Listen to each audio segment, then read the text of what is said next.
I just want to read a couple of headlines to you. Upcoming story in the New York Times Magazine, Jamie Dimon, America's least hated banker.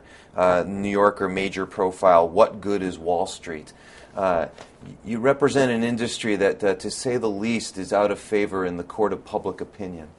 Well, look, we've been through a period of tremendous economic stress. We've seen the financial markets really come close to completely shutting down in the United States and globally. And so people are suffering, no doubt. When you have a 9.6% unemployment rate, people are suffering quite a bit.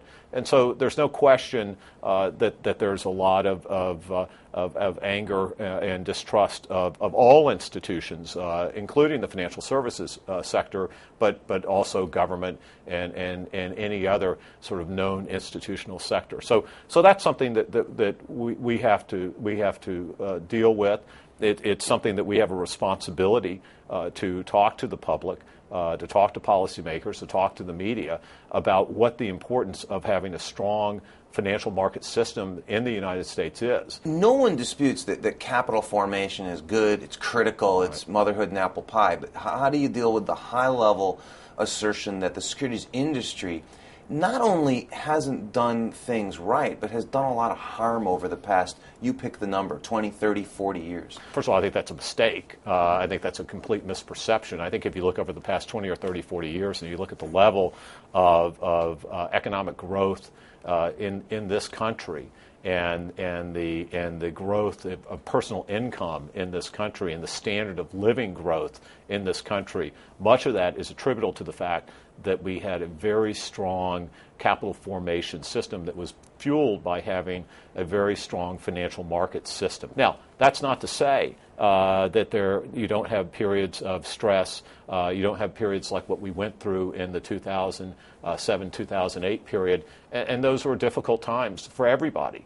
But what's important now, and one of the reasons, perhaps the main reason, why the industry was so strongly supportive of much of what's in the Dodd-Frank bill, not all, but certainly a vast majority of it, was because as the world changes, so do markets change, so do populations change, investors' trends, behaviors change, and we needed a new set of rules, a new rule book, if you will, for the financial markets. But we have to have a working financial market system to have an economy that works, and so I think we're moving in the right direction with that.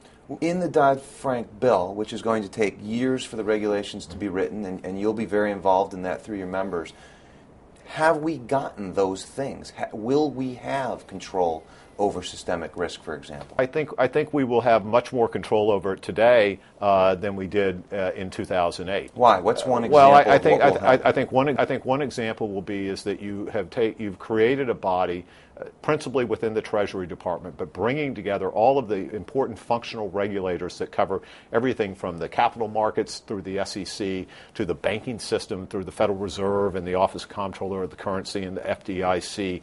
And you're putting those people together at a table where they're collecting data and looking at it and trying to decide in a joint manner as opposed to in a disparate manner between each of their own sectors as to what's going on in a broad market context as opposed to a siloed context. That in and of itself is, it's not pure, it's not fail safe, but that in and of itself will put us far beyond where we were in having a regulatory structure in 2007, 2008.